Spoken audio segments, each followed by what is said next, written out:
What is up, guys? Right now I'm going to teach you how to do an oil change on your 370Z. One of my friends might be helping me out. The first step you're going to want to do is get all the supplies needed. You're going to need 5 1/8 quarts of oil. I didn't have the 1/8 quart I needed.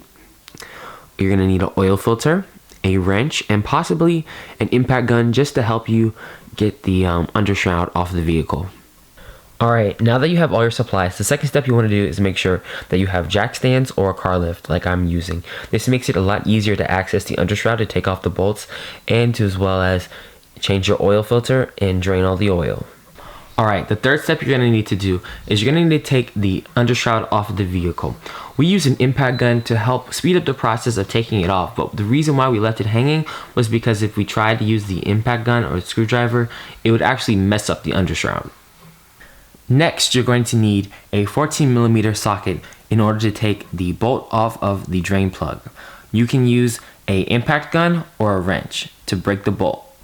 Alright, now you're going to need a container for the fluid to dispense into. I loosened the bolt hand tight and had the container ready so that the oil wouldn't spill everywhere.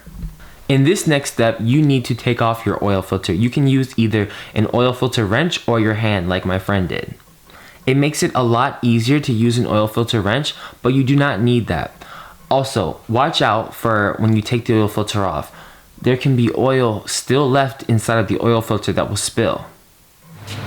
Alright, now that you have your drain plug and your oil filter off, now what you're going to want to do is you're going to put your oil filter back on. But before you put your oil filter back on, a lot of people recommend to put a little bit of the oil around the gasket of the oil filter.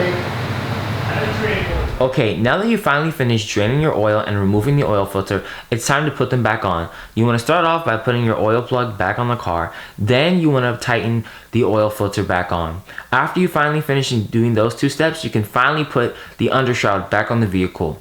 After you finish putting all those things back together, now it's time to remove your car from your jack stands or lift, and you can finally move on to the next step.